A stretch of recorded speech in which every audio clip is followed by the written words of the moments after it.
বছর 5 বছরের বাচ্চা বুঝে কিছু বুঝে না, এই জন্য 3-4 বছর 5 বছরের বাচ্চাকে আজকাল মসজিদে নিয়ে যাচ্ছেন। মসজিদে নিয়ে যাওয়া ঠিক নয়। মসজিদে কত বছর বাচ্চা নিয়ে যাবেন? 7 বছর। ভালো করে মাসলা শুনে রাখেন। এই ক্ষেত্রে ইফরাত আর তাফরিত, হয় বাড়াবাড়ি আর না হয় ঘাটতি। মুসলিম জাতি আজকাল হয় বাড়াবাড়িতে আছে আর না হলে ঘাটতিতে আছে। কেমন করে? মসজিদে নিয়ে যাওয়ার ক্ষেত্রে রমজান মাস আসলে বেদিন বেনামাজি গুলো কিছু নামাজি হয়ে যায়, আর নামাজি হয়ে গেছে কিন্তু ছেলে মেয়ের মায়া 10 মিনিটে 5 মিনিটের নামাজে ছাড়তে পারে না, সুতরাং ফজর নামাজে কোলে করে নিয়ে চলে যায় 3 বছর 4 বছরের বাচ্চা। হ্যাঁ, তারপরে মাগরিবের সাথে তো আছেই, বুঝা গেছে?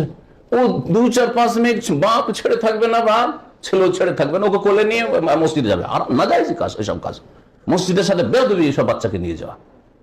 3 বছর 4 বছর 5 বছর বাচ্চা যার তমিজ নেই, পেশাব করে দিবে, পায়খানা করে দিবে এই দিক থেকে ওই দিকে দিল দৌড়, হ্যাঁ প্যাঁ করে চিল্লে উঠলো, কান্না করে উঠলো, সবার নামাজে খুশু নষ্ট করলো। জায়েজ না জায়েজ কাজ? এটা হচ্ছে বাড়াবাড়ি।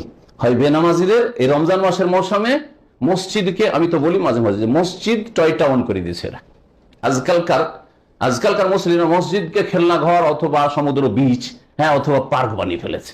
বাচ্চাদেরকে নিয়ে যাও পার্কে, যা আমোদ ফুর্তি করতে, মসজিদেও যায় আমোদ ফুর্তি করতে। আর না হলে খুব বেশি ভালোবাসে, আমাদের চাইতে বেশি ভালোবাসা ওরা ছেলে মেয়েকে, যার ফলে 5 মিনিট ছেড়ে 10 মিনিট ছেড়ে থাকতে পারে না, মসজিদে নিয়ে যাবে এসব ছোট ছোট বাচ্চাদেরকে। নাজায়েজ কাজ, এটি ভালো করে শুনে রাখে। আর একটা হচ্ছে তাফরিত, মানে হ্যাঁ এই ক্ষেত্রে এর বিপরীতটা, যে বাচ্চাদেরকে নেওয়াই যাবে না। আর যদি বাচ্চা চলেও যায় 7 বছর 8 বছর 9 বছর 10 বছর, তো সবগুলিকে পেছনে তাড়িয়ে দাও। কি করো? দাও পেছনে তাড়িয়ে, বাচ্চাদের লাইন আলাদা। জমা মসজিদে দেখেছেন বাংলাদেশে এরকম চিত্র, তাই না? তো দেখেন এক ধরনের ত্রুটি আমাদের দেশে, বাচ্চাদের সাথে দুর্ব্যবহার মসজিদে।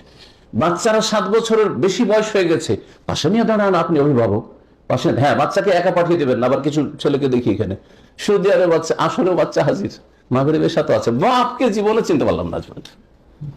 কিছু বাচ্চা এমন আছে যে মাশাআল্লাহ বাচ্চা, মাঝে মাঝে বাচ্চাগুলোকে দেখে আফসোস হয়, আর দোয়া করি যে আল্লাহকে হেদায়েত রাখা, আর ওর বাপের কবল থেকে আল্লাহ বাঁচায়, বাপের অনিষ্ট থেকে, ওর বেনামাজির অনিষ্ট থেকে। কারণ এই ছেলে সাবালক হইলে ওর বাপের মতো বেনামাজি হবে। এখন না হয় ওর ফিতরাতে ইসলামের ওপর আছে, সেজন্য নামাজে দৌড় দিয়ে চলে আসছে, জেগে আছে, দৌড় দিয়ে মসজিদে চলে আসছে ছোট বাচ্চা। কিন্তু যখন একটু বড় হবে তখন কার মতো হবে? বাপকে ফলো করবে, মাকে ফলো করবে, বাপ মা বেনামাজি, সুতরাং আসবে না। আর সত্যি দেখতে পাচ্ছি ওই বাচ্চাগুলি এক মহল্লাতে যেহেতু 14 বছর থাকি, ওই বাচ্চাগুলো যখন ছোট ছিল নামাজ পড়তে আসতো, এখন সাবার লোক এসে নামাজ পড়ে না, যখন ফরজ হয়েছে তখন নামাজ পড়ে না। আউযুবিল্লাহ। এই যদি মুসলিম জাতির অবস্থা হয়, ইমান আমলের অবস্থায় নামাজের সাথে এই খারাপ আচরণ, তাহলে আল্লাহ কেন আযাব দিবেন না? কাফিরকে কেন চাপিয়ে দিবেন না? মায়ের কেন খাবেন না? আপনি এই হচ্ছে নতিজা, এই হচ্ছে রেজাল্ট। আসলে আমাদের দেশে যে দুর্ব্যবহারটা হয় বাচ্চাদের সাথে, হ্যাঁ বাচ্চাদের কি করে? পাশে রাখতে দেবে না, হ্যাঁ পেছনে সবগুলিকে দাঁড়িয়ে দেবে, আর পিছনে গিয়ে হইচই করছে, না হইয়া হাসছে। আর শুধু তারাই হাসে না, তাদের হাসিতে অনেক সময় শয়তান এমন সুযোগ পায় যে ছোটদের হাসিতে বড়রাও হাসি থামতে পারে না, আর অনেক সময় গোটা মসজিদের লোক হাসাহাসি শুরু করে দিচ্ছে, এরকম অবস্থা তৈরি হয়ে যায়। নাজায়েজ কাজ, এটাও নাজায়েজ কাজ। এই দুই নাজায়েজ থেকে বাঁচবেন। আমি যারা বাচ্চা নিয়ে যায় তাদেরকে বলি যে বাচ্চা পাশে রাখবেন, বাচ্চা কি করবেন? পাশে রাখবেন। 2 নম্বর কথা, বাচ্চাকে একাই মসজিদে যেতে দেবেন না। আর 7 বছরের উপরে নিয়ে যাবেন, 7 থেকে নিয়ে 10, 12, হ্যাঁ এগুলোতে বাচ্চা হয়তো একা যাবে না, সাথে নিয়ে যান। আপনার দেখা দেখি নামাজ পড়ে আপনার পাশে, বুঝতে পারছেন যে নামাজে ভুল টুল করছে, তাহলে সেটা ডেইলি সংশোধন করছে। আমার ছেলেরা আমার সাথে যায়, দেখি কোনোদিন হাত বাঁধছে, আবার এরকম করছে, সাথে সাথে হয় নামাজের ভিতরে একটু ইঙ্গিত করলাম, আর না হলে নামাজের পরে তাকে, নামাজের পরে করে যদি হয়ে গেল দুই একবারে, অনেক সময় হয় না বাচ্চা ভুলে যায়, তখন অনেক সময় নামাজের ভিতরে যাই যাচ্ছে। নামাজের ভিতরে নবী কারীম সাল্লাল্লাহু আলাইহি ওয়াসাল্লাম আব্দুল্লাহ আব্বাসকে কি করেছিলেন?